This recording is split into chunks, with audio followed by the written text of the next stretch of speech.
Todo septiembre las donas al 2x1. Mr. Donut presenta. A ver, está con nosotros el doctor Vicente Coto, director nacional de medicamentos, a quien damos la bienvenida. Vamos a hablar ahora sobre este nuevo sistema de recetas en línea. Vamos a hacer un balance también sobre el trabajo que ha venido haciendo y desarrollando en los primeros 100 días de este nuevo gobierno de Salvador Sánchez Serén, la Dirección Nacional de Medicamentos. Pero queremos que nos explique el doctor Vicente Coto qué significa este nuevo sistema de recetas en línea. Y usted se pregunta, bueno, ¿cómo me beneficia a mí como ciudadano, ¿no? Como salvadoreño? ¿Cuál es el beneficio que me trae a mí que de repente tengo que ir a la farmacia? Doctor Vicente Coto, muchas gracias por estar con nosotros. Bienvenido. Muchas gracias, Romeo, y un saludo muy afectuoso en este día, que es un día de celebración de independencia, y gracias por este espacio en el canal. Bueno, háblenos un poco sobre esto, doctor Vicente Coto. A ver, ¿qué significa este nuevo sistema de recetas en línea y cómo se beneficia a la población? ¿Por qué es necesario, por qué fue necesario establecer este nuevo sistema de recetas? Bueno, quizás en principio vamos a separar los medicamentos. Hay medicamentos que usted va a la farmacia y compra incluso sin llevar receta, pero hay un grupo de cerca de 200 medicamentos que, porque producen hábitos, porque son demasiado peligrosos para la salud, se le exige una receta retenida. Esto es lo que se conoce como la receta especial.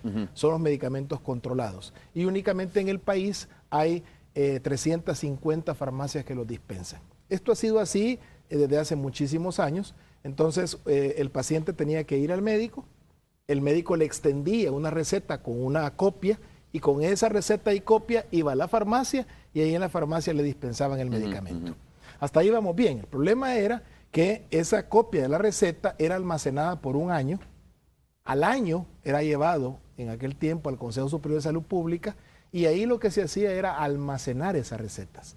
De igual manera el médico, cuando terminaba su paquete de recetas, iba al consejo y ahí compraba más recetas, de tal manera que tanto las recetas del médico como las recetas de la farmacia jamás se cruzaban. Nosotros comenzamos hace año y medio un proceso de tratar de poner primero toda esa información electrónica para que la pudiéramos entonces contrastar qué es lo que el paciente está comprando y qué es lo que el médico está recetando. Porque lo que sucedía muchas veces, Romeo, es que había personas, algunas de ellas incluso que tenían adicciones, que iban donde un médico, pasaban consulta, le daban la receta, después salían, iban donde otro médico, le daban la receta, y después iban donde otro médico y le daban la receta. Eso es prohibido. Iban a las farmacias, iban a farmacia A, farmacia B, farmacia C, y ahí compraban los productos, de tal manera que incluso hacían una rueda más o menos de hemos detectado, Romeo, que hay personas incluso que han obtenido cerca de 35 recetas en un mes. Pero eso lo permitía el sistema, porque el sistema nunca jamás se cruzó lo que la farmacia estaba vendiendo de lo que el médico estaba recetando. De tal manera que era necesario un sistema que nos permitiera tener un control mucho más ágil. Y no solo eso, sino que usted sabe que hace algunos años incluso hubo un periodo en San Miguel, un episodio en el cual incluso muchos médicos resultaron presos precisamente por que se vulneró el sistema de receta retenida. Entonces, ¿qué es lo que está pasando? Lo que estaba pasando es que cada vez habían menos médicos interesados en tener esas recetas retenidas, y por el otro lado existe utilidad clínica, utilidad social de que estos productos estén disponibles.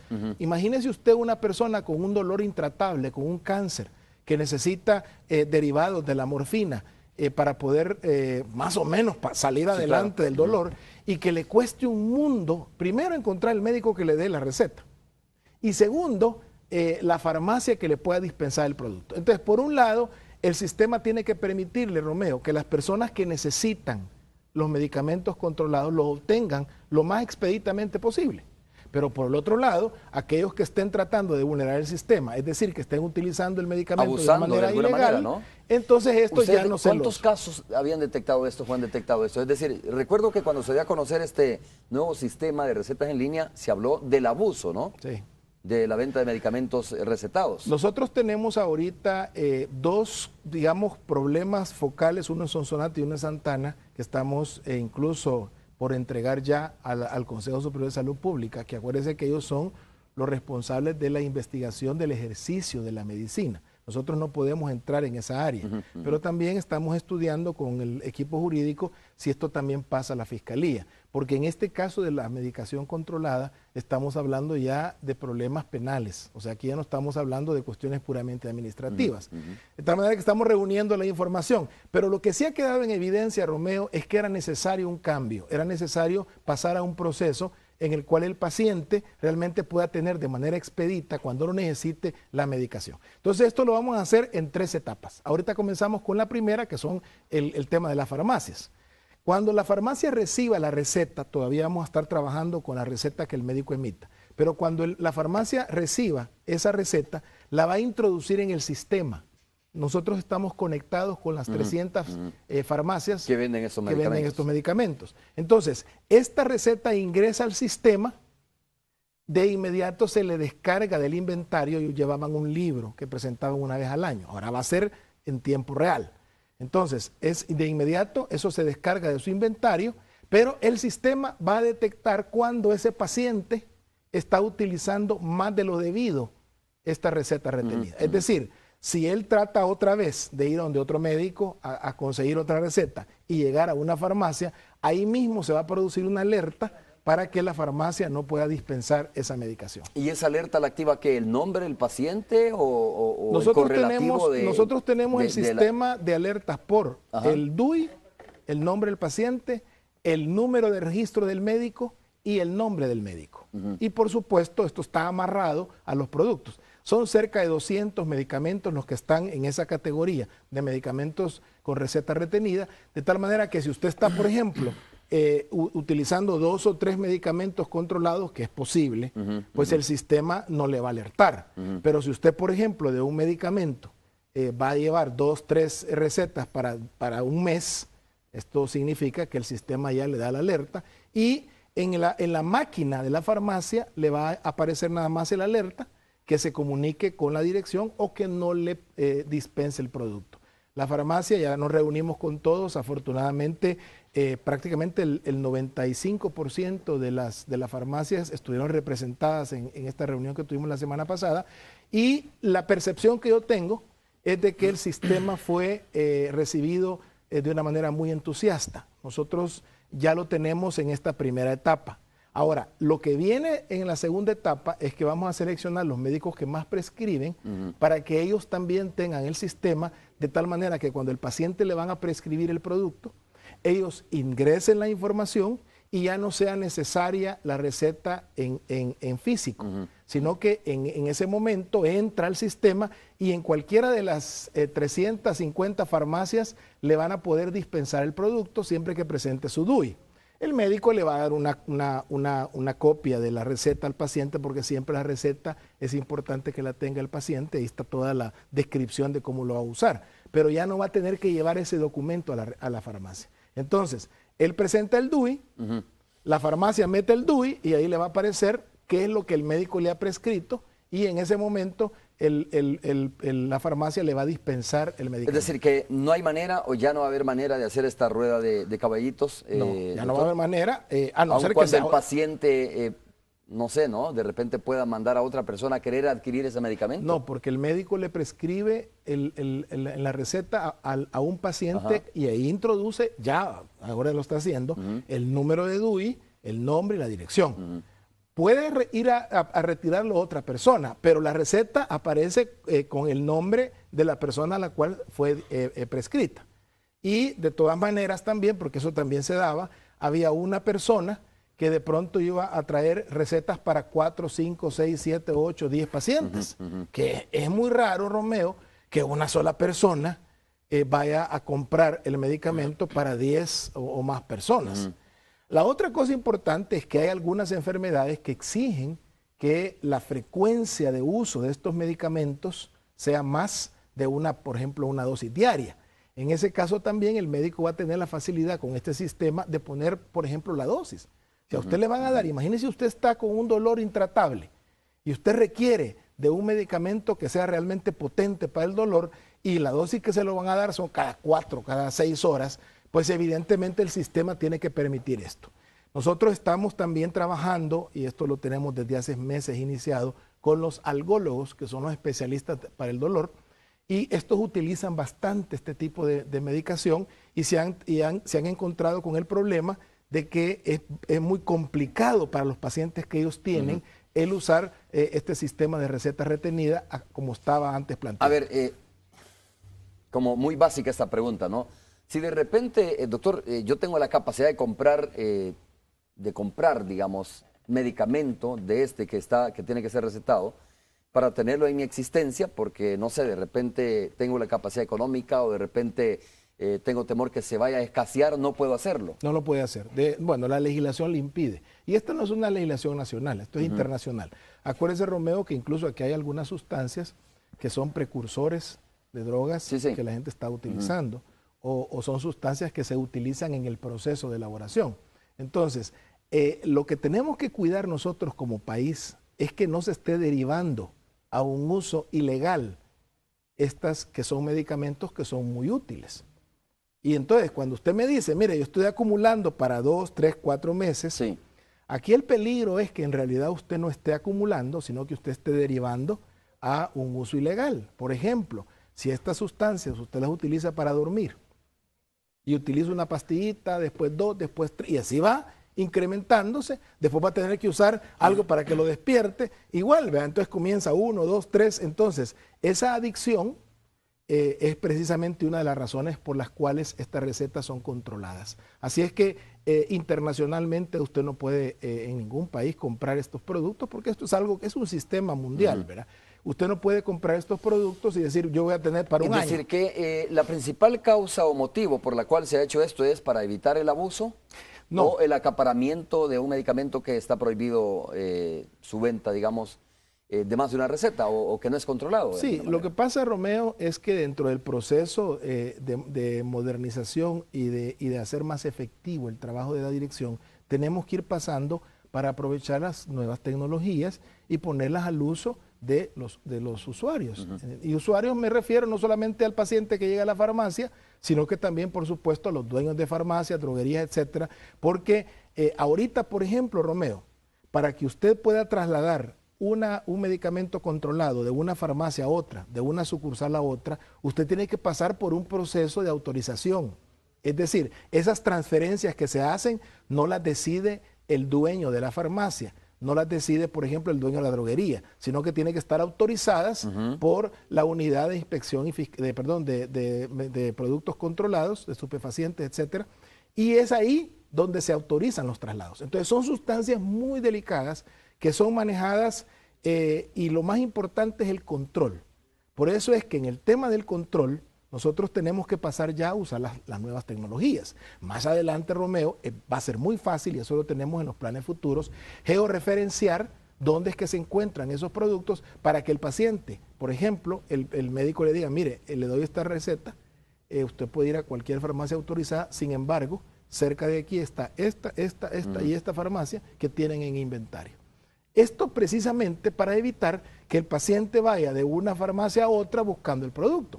Acuérdese que de 2,000 y pico de farmacias que tenemos en el país, solo 350 están manejando estos productos controlados. ¿Qué son cuántos, me dijo? 200. Son cerca de 200 productos. No es mucho el número en referencia a los 14,000 que tenemos autorizados, pero son medicamentos que definitivamente tienen que estar en el acceso inmediato de aquel que lo tiene que usar y se tiene que limitar el acceso a aquel que va a abusar de la utilización del producto. Oiga, doctor, cuestiones medio extremas, ¿no? Pero pueden suceder. Y si de repente compro el medicamento que necesito para calmar mi dolor, como usted bien lo dice, y se me pierde este medicamento, etcétera, y lo necesito de manera urgente, me lo roban el medicamento, bueno, de repente si voy a querer comprar de nuevo voy a tener problemas, ¿no? Sí, siempre se ha dado, Romeo, por ejemplo, cuando llega alguien donde un médico le da la receta y después dice, mire, se me perdió la receta, entonces el médico le da otra receta. Mire, este tema es puramente de control. Si a usted le pasa un incidente, se debe de prever cómo se va a manejar ese incidente. Entonces, en el caso de las alertas, la farmacia tiene que comunicarse con la dirección de medicamentos. Si es un incidente que le ha sucedido, pues uno lo entiende. Pero normalmente lo que pasa es que estas invenciones se hacen por el mismo paciente. A veces el que quiere utilizar ilícitamente el medicamento, de repente se inventa cosas como la que usted acaba de mencionar, o que mire, fíjese que me di cuenta de que había un vecino que lo necesitaba, o sea, tantas cosas que van sucediendo, y uno encuentra un patrón en los adictos. Y precisamente... Que casi siempre les pasa lo mismo, sí, ¿no? entonces, ese sistema nos va a permitir a nosotros separar esas dos cosas. Alguien que de pronto sí le sucedió eso, ¿ya? Se le perdió el medicamento, pero si le se pasa lo robaron, 3 meses seguidos, pero ya si es ya una cada cuestión. semana le está pasando lo mismo, entonces ya ese patrón recurrente ya es más bien un problema de que él quiere conseguir para uso ilegal esos medicamentos. A ver, me dice que no es una cuestión, nueva en otros países, es decir, que en otros países ya se tiene ese tipo de control, este tipo de receta No, lo en que línea. le estoy diciendo es que este tipo de control es necesario en todos los países. Okay. Nosotros estamos investigando porque en Centroamérica no existe otro país que lo está implementando. Este es el primer país en Centroamérica. En los demás países es libre la No, la me venta. refiero al control en línea. Ok. Esto es lo novedoso del sistema, que nos va a permitir un control más cercano. Y ahí estamos investigando en otros países de Latinoamérica a ver quiénes tienen este proceso en línea, porque es lo ideal. Cuando yo asisto a foros internacionales, eso es lo que en el mundo se habla, de que existe ese proceso aprovechando la tecnología moderna para ponerla al servicio del control. Por ejemplo, en Estados Unidos sí existe de alguna manera una dispensación en línea. Obviamente los recursos son mucho más abundantes que nosotros, pero aquí en países de Latinoamérica, este va a ser un proceso que obviamente se ha imitado después por otros países, y eso sería lo ideal, porque estos procesos de control, entre más se globalicen, son más efectivos. Así es que yo espero que esto sea como una punta de lanza y que nosotros podamos ver en el futuro que más países están teniendo este control de medicamentos. Porque se puede traer de otros países, entonces.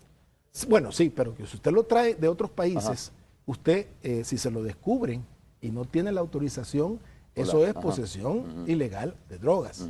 O sea, definitivamente que, por eso le digo que en este caso, este grupo de medicamentos son un grupo al cual se le coloca una lupa enorme, porque no se puede transitar con estos productos a no ser que estén indicados. Pero si están indicados, Romeo, usted lleva la receta, lleva la autorización. Por ejemplo, hay pacientes que traen del extranjero, digamos, van a chequearse y le dejan un medicamento y lo traen. Ellos pueden perfectamente pedir la autorización a la dirección y nosotros les extendemos la autorización para que lo presenten en la aduana. O sea, existe manera de que el paciente, tanto el que viene como el que quiere traer estos productos, lo pueda hacer legalmente y para un uso que en estos casos es un uso extremo. Muchos de estos productos, un medicamento para dormir, usted me diga, bueno, esto no es una cuestión como muy grave. Bueno, para aquel que pasa con insomnio durante un gran periodo de tiempo, el que le ayude algo a dormir, para él es un gran beneficio. Claro, pero hay otros productos que son mucho más sensibles. Por ejemplo, estos que le digo, para tratar el dolor, es un dolor crónico, un dolor que los analgésicos normales no le combaten, entonces tiene que pasarse a otra etapa, y en estos casos el médico tiene que seguir muy de cerca a estos pacientes. Ok, doctor, durante el gobierno anterior del presidente Mauricio Funes fue creada la Dirección Nacional de Medicamentos, ¿no? Todos recordamos que hubo un fuerte debate en la Asamblea Legislativa, al final, qué bueno, se da la ley de medicamentos en nuestro país, y ahora ya tenemos 100 días, los primeros 100 días de este gobierno también. Yo creo que es importante hacer un recuento de lo que significa la Dirección Nacional de Medicamentos, lo que significa esta ley y el impacto que ha tenido en la población salvadoreña, porque de repente se nos olvida, y se recuerda a usted cuando incluso se habló de los recursos que se han presentado en la Corte Suprema de Justicia y la gente dijo, o algunas ONG dijeron, hay que salir a defender la ley de medicamentos, porque muchos han sentido el impacto positivo de la ley de medicamentos, ¿no? Aunque hay detractores siempre. Hágame un poquito del resumen sobre cómo ha venido fortaleciéndose la Dirección Nacional de Medicamentos, cómo han venido ustedes, digamos, aplicando la ley cuando ha sido necesario, y bueno, los dientes que tiene la ley sobre todo, ¿no? Y quizá más adelante podamos hablar un poco sobre hacia dónde debería encaminarse la ley de medicamentos o la Dirección Nacional de Medicamentos en nuestro país? Bueno, Romeo, yo debo reconocer en principio que existe un gran acompañamiento de la sociedad en el tema de la ley de medicamentos. Y esto es porque los medicamentos son un tema muy sensible para la población.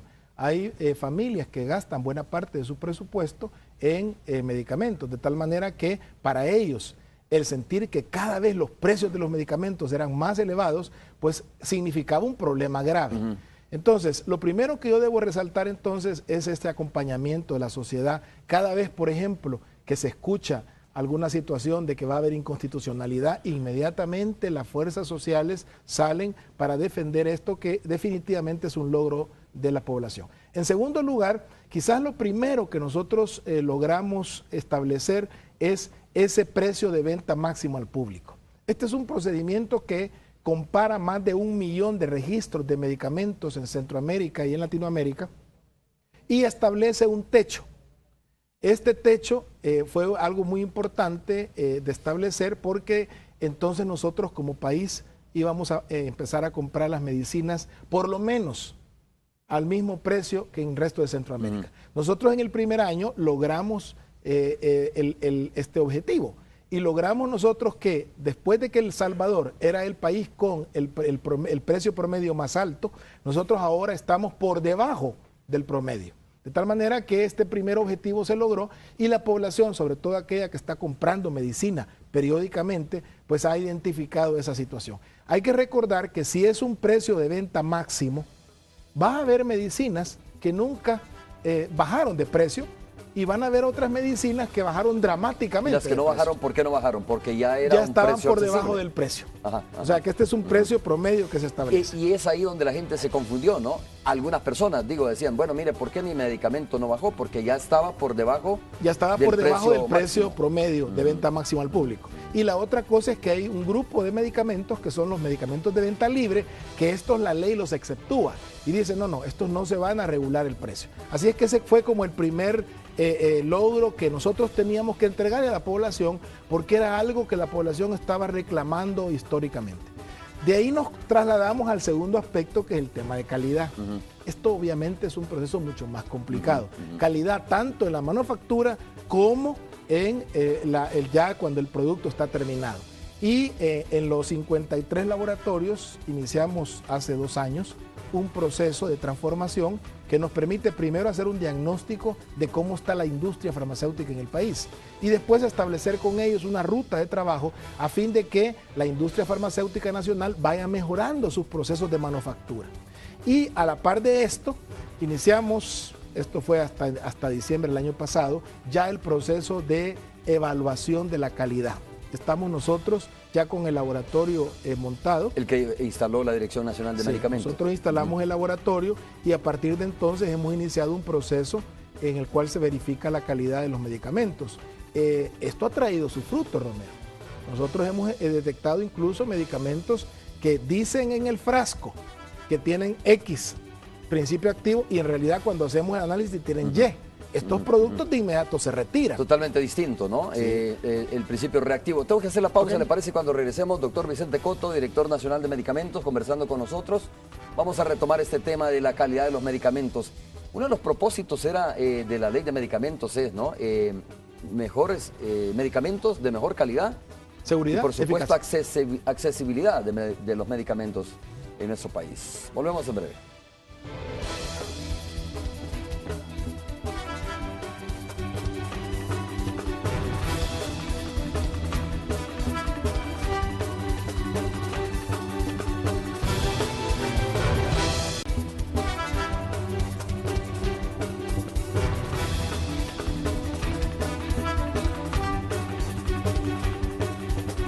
A ver, este tema de la calidad de los medicamentos, 2 cosas son importantes, ¿no? Quizás que haya medicamentos, ¿verdad? Que sean accesibles para la población, la mayoría de la población, la gente de más escasos recursos y por supuesto también que sean medicamentos de calidad, porque usted puede comprar medicamento, pero si no es el principio reactivo, como dice el doctor, el adecuado, ¿no? definitivamente de nada sirve que la gente tenga medicamentos a bajos precios. A ver, ¿cómo han venido garantizando esto ustedes, Bueno, doctor? ¿Cómo hacen para monitorear cada uno de esos principios? Bueno, nosotros activos? tenemos dos sistemas, Romeo. El primero es un sistema en el cual nosotros tenemos planificado en 3 años revisar todos los medicamentos que aquí están autorizados para su venta. Y ahí, insisto, hemos encontrado sorpresas. Acabamos, por ejemplo, de encontrar una metformina, que es un producto para la diabetes, en el cual la cápsula, cuando hicimos el perfil de disolución, que esto es un examen que más o menos usted lo pone como en condiciones del estómago. Entonces usted pone la pastillita y ahí empieza a darle vueltas y supuestamente la pastillita se tiene que disolver al ritmo que dice el fabricante. En el caso este que le estoy contando, la metformina nunca se disolvió. Y este medicamento sometido entonces a todas las fuerzas en el aparato digestivo salía tal cual. Entonces, sí, usted examina eso con la cromatografía, o sea, usted mira si tiene la concentración y probablemente la cromatografía le dice si la tiene. Pero ya cuando usted somete eso a la disolución, no se disuelve. Entonces, usted está tomando un medicamento que nunca le va a ingresar a la sangre. Por supuesto, estos productos se retiran del ¿cómo se llama?, del mercado. Y el laboratorio, la droguería y la farmacia tienen la obligación de acatar estas disposiciones y así vamos a continuar con ese proceso de evaluación de los 14,000 ¿Cuándo productos. comenzó este proceso de evaluación? Esto doctor? lo comenzamos en diciembre, que fue cuando ya teníamos el laboratorio inaugurado. Y por el otro lado, también tenemos espacio para que alguna denuncia, cuando exista una falla terapéutica reportada, por ejemplo, por el Ministerio de Salud, por cualquier médico particular, cuando existan reacciones adversas que no están dentro de las que el medicamento produce, nosotros dejamos un espacio para hacer estas evaluaciones como de emergencia. Eso puede suceder en cualquier momento. Si hay, por ejemplo, un cardiólogo que dice, mire, fíjese que yo le estaba dando este producto al paciente, le cambié de marca y ya el paciente le subió la presión, entonces nosotros tenemos la posibilidad de tomar este medicamento y evaluarlo para determinar si las propiedades físico-químicas están mal y esto es lo que ha producido esa falla terapéutica. Este proceso de monitorear la calidad después del registro es novedoso en la ley de medicamentos. Antes, nunca jamás se había monitoreado la calidad. Después del registro. Después del registro. Oye, ¿y por qué no se hace previamente o se hace también previamente? Sí, lo que pasa es que Digo, antes que salga al mercado, ¿no? Sí, por supuesto que antes de salir al mercado usted evalúa al medicamento. Ya. Pasamos en un proceso que incluye análisis químico, análisis farmacéutico y por supuesto análisis médico. O sea, esto se examina antes de autorizar.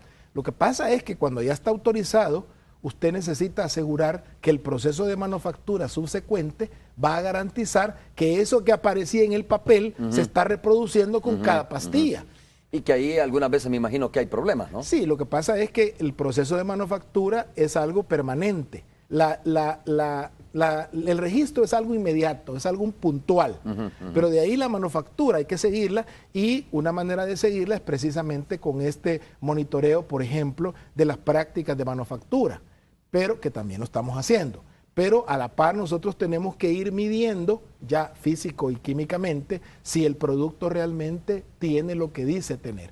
Ese proceso es un proceso que nos va a producir como resultado el que nosotros depuremos el mercado farmacéutico en el país. De tal manera que lo depurarlo, que esté, entender que exactamente lo que esté a disposición de los pacientes sea de calidad. O sea, cuando usted vaya a una farmacia y tenga el registro de la dirección de medicamentos, usted sepa que puede confiar en que ese medicamento va a tener lo que dice que tiene.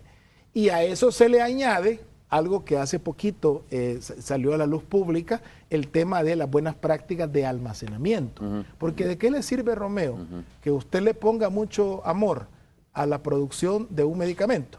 Usted lo traslade a la farmacia y en la farmacia, porque no tiene las condiciones adecuadas, se echa a perder y le va a estar vendiendo un producto que ya no tiene la potencia que supuestamente debería tener. Entonces, todos estos eslabones de la cadena hay que estarlos supervisando adecuadamente y esto es un proceso que nunca termina. Ajá, eso iba a preguntarle porque, a ver, este monitoreo de la calidad de los medicamentos que me parece muy importante, ya lo explicaba usted, recientemente un producto ha sido retirado precisamente por eso, ¿no? Porque no tenía digamos, la calidad que debería tener o la potencia que debería tener. Es una cuestión que tiene que hacerse continuamente, permanente. ¿ya? Porque probablemente el primer lote fue manejado en buenas condiciones, pero viene un segundo lote de estos medicamentos y no tenga la misma calidad, ¿no? Lo delicado, Romeo, es que nosotros tenemos que hacer una evaluación quirúrgica de cada problema de calidad. ¿A qué me refiero? Por ejemplo, si hay un problema de un lote, que fue un problema específico de ese lote que se hizo, pero no es un problema de la fábrica, no es un problema de manufactura, no es un problema de los principios activos, entonces nosotros no podemos decir, vaya, esta fábrica quedó descartada, sino que lo que tenemos que hacer es, ok, este lote es el que tuvo el problema. Pero ¿qué es lo que sucede si no es un lote, sino que ya es un problema de manufactura? Entonces, esas decisiones que se deben de interpretar correctamente para tratar de corregir el problema y no crear otros problemas, como por ejemplo puede ser lo que usted menciona, el desabastecimiento. Nosotros tenemos que asegurar que los productos que estén en el mercado estén en calidad, seguridad y eficacia, pero que también estén en número. Nosotros cada 6 meses hacemos una recogida de inventarios. ¿Van farmacia por farmacia o cómo es la recogida de inventarios? Ahí tiene que presentar farmacia, droguería y laboratorio, tiene que presentar sus inventarios precisamente y cumple varios propósitos. Uno de ellos es que nosotros estemos midiendo a nivel nacional cómo está la disponibilidad de medicamentos. Nosotros tenemos más o menos un proceso de abastecimiento de 6 meses. ¿Qué quiere decir? Que nosotros de aquí para enero tenemos asegurado el abastecimiento, pero nosotros tenemos que medir en diciembre cómo está en ese momento para asegurar otros 6 meses. Porque imagínese, Romeo, que nosotros de pronto nos demos cuenta que no hay medicamentos para la presión arterial en el mercado. Traerlos significa un proceso, si es así de urgencia, de 3 meses, pero normalmente son 6 meses, lo que es todo el proceso, desde la compra hasta la traída del producto, o que un laboratorio nacional lo puede elaborar. Entonces nosotros tenemos cada 6 meses que hacer una medición para saber cómo estamos. Le puedo decir que en las 3 mediciones que se han hecho, hemos concluido que el proceso de abastecimiento ha ido mejorando incluso. El problema que tenemos todavía, y ese es un problema que no lo hemos encontrado nosotros, que se ha creado en estos 3 años, es la disponibilidad de medicamentos en el campo. Ese es un problema que estamos tratando de llegar. ¿Eso tiene que ver con la accesibilidad? Sí, y tenemos que tratar la manera como se resuelve ese problema. Acuérdese, Romeo, que cada salvadoreño vale lo mismo. Yo no puedo decir, solo le vamos a dar medicamentos a los que tienen posibilidad de comprar, sino que tiene que haber disponibilidad de medicamentos en toda la República. Tiene razón, son 2 cosas distintas, disponibilidad de medicamento y accesibilidad. Sí. Y la accesibilidad del medicamento tiene que ver con el precio, ¿no? Porque puede haber medicamento en todas las farmacias del país. Y usted no lo puede comprar. Pero si no tiene el precio accesible, entonces se vuelve un medicamento de una élite. Este es un mercado, Romeo, que es muy complejo. Es muy complejo porque ciertamente, al final de cuentas, es un negocio. La gente que se mete a construir un laboratorio, pues lo hace porque quiere de alguna manera vivir y sacar ganancias. O sea, es un negocio. Pero por el otro lado, es un tema que es muy sensible para la población. Así es que nosotros estamos estudiando, de hecho, este mes iba a venir, ya no lo pudo hacer, pero lo estamos contactando para un futuro próximo, el director de la Agencia Reguladora de Brasil, que es especialista en farmacia popular. Entonces, él iba a venir aquí para que conversáramos y ver de qué manera él nos da luces de cómo cambiar esta realidad y que en el campo, que existe un problema de acceso a los medicamentos, pueda cambiar esa realidad. Porque de alguna manera nosotros tenemos que asegurar que hasta el último rincón del país, en el momento que lo necesite, pueda comprar el medicamento. ¿Y eso cómo puede hacerse, doctor? ¿Alguna idea? Es decir, no es posible, ¿no?, abrir una farmacia en cada uno de los municipios y haber caseríos. ¿Va a venir la autorización de dispensarios de menor cuantía? Bueno, en este momento, afortunadamente, la ley ya nos permite que nosotros autoricemos, digamos, por ejemplo, los puestos en el mercado que son autorizados solamente para productos de venta libre y medicamentos naturales. De esa misma manera tenemos que ver la forma en la cual se autorizan dispensaciones de algunos productos, sobre todo los que son de más inmediata utilidad, en probablemente lugares que no sean rentables para abrir una gran farmacia. Estas decisiones tienen que ser muy creativas y obviamente estamos nosotros tratando, porque no es la Dirección de Medicamentos la que va a abrir estos negocios, pero nosotros estamos tratando de ver O sea, no es negocio del Estado ¿no? Tenemos que tratar de ver cómo se facilita el proceso y que al final la población sea beneficiada, porque ese es al final el objetivo que incluso el profesor nos ha insistido. Al final del día nosotros tenemos que lograr que la población sea la que reciba los beneficios en primer lugar. También tenemos que considerar que para que esto sea sostenible en el tiempo, debe de representar un ingreso económico para el que se dedique a algún margen de utilidad debe tener. Por supuesto. Volvamos al tema de la calidad de los medicamentos. A ver, ¿cuántos medicamentos me decías, solo para recordar el dato, hay en el país? 14. 14 medicamentos. 14.000. 14.000 medicamentos. Y de esos han monitoreado de cuántos la calidad de los medicamentos. Nosotros tenemos un proceso que nos va a durar 3 años. Ahorita iniciamos ya en enero, comenzamos con el proceso y ya tenemos 2.000 medicamentos que ya se han evaluado. Faltarían lo que pasa es que también 12.000 hemos encontrado algunas cosas interesantes. Por ejemplo, hay medicamentos que tienen autorizada la comercialización, pero no se están produciendo o no se están trayendo al país. Cuando nosotros llegamos a las bodegas a recoger las muestras para comenzar su examen, nos dicen, no, mire, este producto tenemos 6 meses de no traernos. Entonces, estamos tratando de evaluar todas esas variables a fin de que el proceso continúe y no pare. Entonces, yo creo que al final de cuentas, nosotros vamos a terminar en estos 3 años, o la dirección va a terminar en estos 3 años, con un dictamen de cómo se encuentra realmente el mercado. Vamos a depurar aquellas moléculas, aquellos medicamentos, aquellos que no estén de acuerdo a los estándares de calidad, y queremos finalizar con un mercado de medicamentos que sea seguro y que obviamente esté en el mercado. Que no signifique de nada sirve que usted tenga. Nosotros recibimos, Romeo, una base de 40.000 productos que estaban registrados y en realidad solamente estaban autorizados a comercializarse 12.000.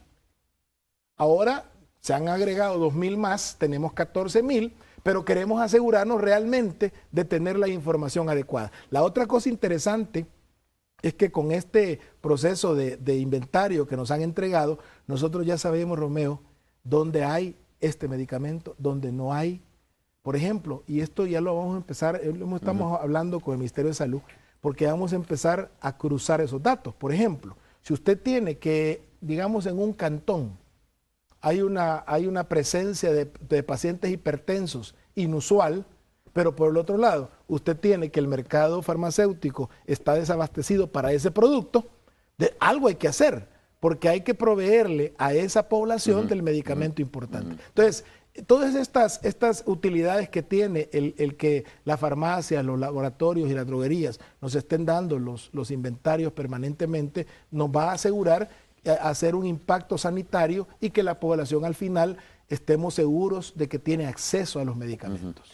Doctor, aclárame una cuestión o explíquemela. Esta rigurosidad que se pone con los laboratorios y las farmacias, ¿no?, privadas, también hay farmacias en los hospitales, lo recordamos la vez anterior.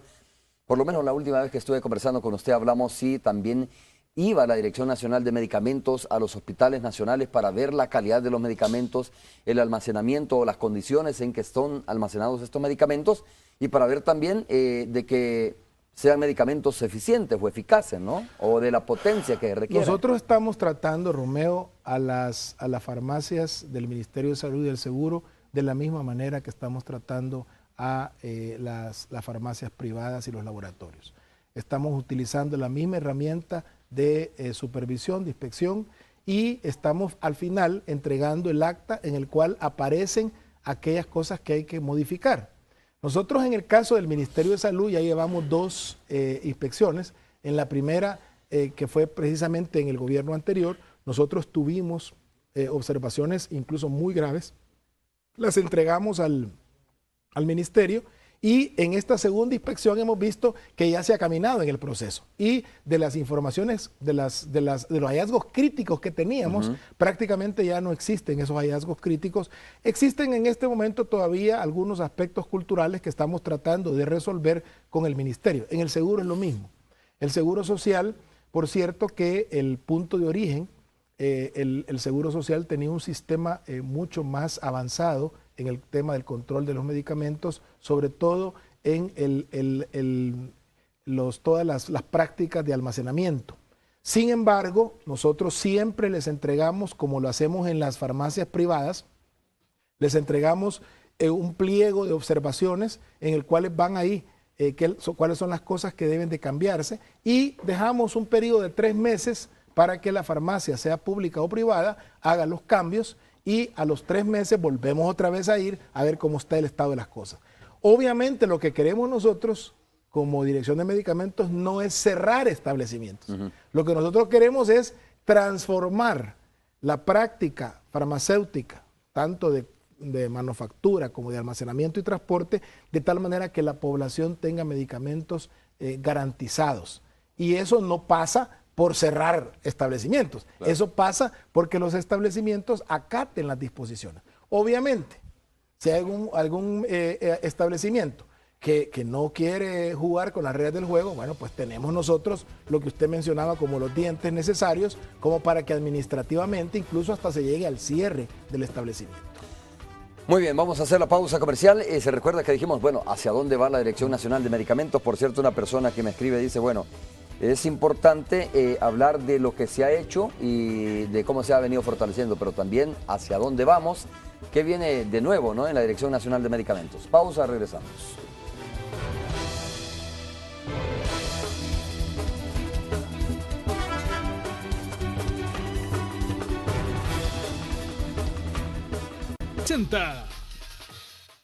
¿Sabe qué? Presentamos a Tony Cabezas en la Radio 109. Estamos aquí, Tony, como te dije, con el Director Nacional de Medicamentos, hablando sobre la puesta en línea de las recetas para medicamentos. Retenidas, se llama, o controladas, ¿no? A ver, recetas controladas. Sí. A ver, ¿de qué se trata? El doctor Vicente Coto te va a explicar más o menos. Doctor, bienvenido. ¿Cómo está usted? ¿Qué tal, Tony? Un abrazo. Sí, estas son recetas que son para medicamentos que por su naturaleza deben ser controladas rigurosamente. El paciente recibe en un formulario especial 2 copias, una de ellas la deja en la farmacia y con esta receta le dispensan el producto. Estos son medicamentos que producen hábito o incluso adicciones. Estos son medicamentos que son peligrosos para la salud. Incluso, no sé si recuerdan, estos son de los que utilizaban las famosas dormilonas. Y estos son productos que no pueden ser comprados si no se sigue un riguroso control. Así que nosotros a partir de la semana pasada iniciamos un proceso de modernización en el sentido de que ya la receta va a estar en línea. En una primera etapa las farmacias están metiendo las recetas y esto va a evitar, por ejemplo, entre otras cosas, que pacientes vayan donde un médico, le da la receta, después vayan donde otro, le da la misma receta y así vayan con 3, 4 médicos y vayan a comprar este medicamento que no puede ser comprado de esa manera. A ver, pues está también con nosotros Roxana Webb, acá siendo parte del staff de Canal 12. Hola, director, ¿cómo está? La incorporamos a la charla. Estamos a punto de hablar también sobre la independencia. Romeo Lemus, nos acompaña el arqueólogo, historiador, director del Museo Nacional de Antropología, Herbert Kicia. Pues para hablar, estábamos a punto de hablar de nuestra independencia. ¿Tienes alguna interrogante, Romeo o doctor? Doctor Vicente, yo le cedo los micrófonos al doctor Vicente Coto. No, mira, fíjate qué interesante, venía escuchando ahora en una radio de nuestro país un poco de la historia de la independencia, cómo se vino dando esta situación desde la llegada de Colón, ¿no? Y luego cómo fue el primer encuentro aparentemente entre los españoles y los indígenas, etcétera, y cómo se estableció en Guatemala, por ejemplo, la primera capitanía, si mal no lo recuerdo, ¿no? Que fue Guatemala y luego en ese periodo, en ese tiempo de la historia, resulta que España estaba en guerra con muchos países, con otros países, y esto pues obviamente le vino la derrota de Francia, si mal no recuerdo, ¿sí? Que Francia invade España, ¿sí? Bueno, aquí Y- Romeo ya nos está contando. Y la entonces, historia, Herbert. y entonces lo que sucede es que se percatan aquí los que eran colonizados en ese momento y comienzan a hacer, digamos, los movimientos independentistas, ¿verdad? Y termina precisamente en la independencia de los países centroamericanos, más o menos. Chica, Lo ¿cómo fue la contó cosa? bien, ¿Está bien? ¿Está bien? En Lo dijo. 40 segundos, 300 años de historia. Bien, Romeo. Bueno, pero... en este momento está se bien, suspende por ahí la entrevista. no, Sí. no, mi respeto Sí, para sí. el invitado, obviamente conoce con mucho más detalle. Lo que pasa es que Sí. me recuerdo muy bien de lo que venía escuchando, Sí, lo resumí no, más está o menos, digamos, en 2 minutos, 10 minutos que escuché esta mañana de cómo se ha venido construyendo la historia de los países centroamericanos. Mira, Romeo, yo quiero aprovechar el espacio para hacerle una pregunta al director. Yo recuerdo que ya hace un buen tiempo usted fue a los mercados y encontraron un producto que dijeron que ya no podía continuar consumiéndose. Le quería preguntar si todavía o cómo han seguido ustedes evaluando este y también otros medicamentos, digamos, que ya no se pueden consumir. Bueno, hay 3 cosas que hemos hecho al respecto. En primer lugar, nosotros hemos autorizado aquellos establecimientos dentro del mercado que tengan las condiciones para hacer una venta de medicamentos de venta libre, que son los únicos que se pueden vender en el mercado. En segundo lugar, nosotros iniciamos un proceso para poder autorizar los laboratorios artesanales de medicamentos naturales, de tal manera que las condiciones que tuvieran los medicamentos en el pasado cambiaran y pudieran superarse algunas cosas en el tema de calidad. Y la tercera situación que es importante de identificar es que cualquier denuncia nosotros de inmediato la trasladamos a la Fiscalía. Hay que recordar que la Dirección de Medicamentos es competente para determinar aquellas malas prácticas que en establecimientos autorizados se llevan a cabo. En el caso que usted menciona, por ejemplo, de que una persona esté vendiendo medicamentos ilegalmente, eso toca precisamente a la Fiscalía, la persecución, investigación y eventualmente la presentación a los tribunales de estos casos. Ok. Bueno, hay que decir que no hay medicamentos milagrosos, ¿verdad? De estos que andan vendiendo. Yo creo que hay gente que se deja llevar, doctor. Creo que es un buen momento para decirles que no se dejen estafar.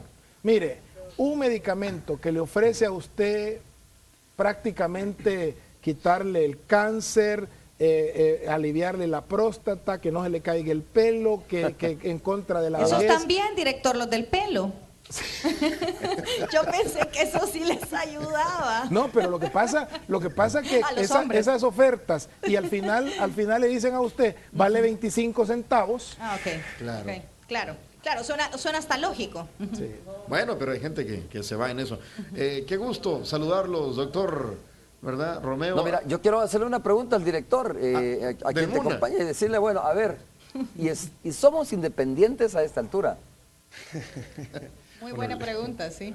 Pues en cierta manera sí, ¿verdad? Pero no del todo, ¿verdad? Cada cierto ciclo, el término independiente es conflictivo en realidad, ¿verdad? Yo creo que nadie es independiente totalmente, o sea, todos dependemos de todo. Al final somos seres humanos que vivimos en una sociedad en la cual no podemos estar solos. Entonces hay un grado de dependencia de entre unos y otros, ¿verdad? Oiga, Lo mismo pasa sí. con los países, ¿verdad? Mira, y hablando un poco, Tony, haciendo de nuevo referencia a lo que escuchaba hoy en la mañana, dice que cuando se dio el primer encuentro entre los conquistadores y los conquistados, prevaleció, de alguna manera, cuando aparecen los indígenas, ¿no? Y ven, digo, a Cristóbal y su gente, de repente dice, había un ánimo de pacifismo, es decir, de tranquilidad, pero comenzó a prevalecer la desconfianza, el temor, etcétera, y pues obviamente el lenguaje también era un inconveniente muy fuerte, ¿no? A ver, ¿cómo era ese contexto histórico? creo que hubo Exactamente, eso quería violencia, preguntarle. ¿no? O sea, Para someter. ¿qué fue al final lo que rompió, digamos, lo que pudo haber sido el encuentro entre dos civilizaciones? Dos mundos. Sí. Si ponemos para el caso de El Salvador, el primer encuentro pues se lleva a cabo con Pedro de Alvarado con su gente, ¿verdad? Cuando hablamos de su gente son indígenas que venían de Tlaxcala, venían de varios lugares del centro de México, que venían acompañando en la conquista a Pedro de Alvarado, y se encuentran con los nahuapipiles, con los pipiles, ¿verdad? de esta región del Salvador. Entonces ese encuentro en un inicio fue de guerra, ¿verdad? Por lo menos en el caso salvadoreño. Ya como decís, en el caso de Cristóbal Colón y esto, pues cada encuentro era diferente, ¿verdad? Pero el primer encuentro de los indígenas de El Salvador, por ejemplo, con los conquistadores, no llegó directamente con ellos, sino que llegó a partir de las enfermedades. O sea, las enfermedades llegaron antes, ¿verdad?, que los propios conquistadores, y entonces ya tenían... Eso diezmó, digamos. Sí, acordémonos que no tenían, eran inmunes a muchas de estas enfermedades que traían los europeos, pues, ¿verdad? Eso pasa cuando hay estos procesos de conquista, ¿verdad? Y los encuentros, pues son, por lo menos en el caso de la conquista de El Salvador, sí son, y de Guatemala, ¿verdad?, son encuentros de guerra. Son encuentros de guerra, claro. Y son conquistas que no solo hacen los españoles, sino que también los llamados indios amigos, ¿verdad? O sea que claro, es bien complejo. Y eso no ha cambiado, ¿no? No. Siguen habiendo conquistas. Sí, siguen habiendo. Solo que de otra manera, de otro tipo y con otra tecnología, etcétera. Exacto. ¿No? Sigue habiendo invasiones, intervención de culturas, etcétera. Exacto. Gracias. Salud para ti, Tony, para tu invitado también, para Roxana. Un abrazo para ustedes. Hasta luego, Romeo. doctor. Adiós, director. Mucho gusto. Pues bueno, ya pusimos ahí un poco... Puma Máxima, con su promoción Aditívate y Gana, presentó. Tenemos poco tiempo, pero ¿qué viene en la Dirección Nacional de Medicamentos? ¿Cuáles son, digamos, o cuál es la ruta que va a seguir la Dirección Nacional de Medicamentos, doctor Nosotros Cotto? tenemos dentro de una de las responsabilidades el tema de fomentar el uso racional de los medicamentos. Eso significa que usted compre lo que necesita para el tiempo que necesita y a la dosis que debe utilizarse el medicamento.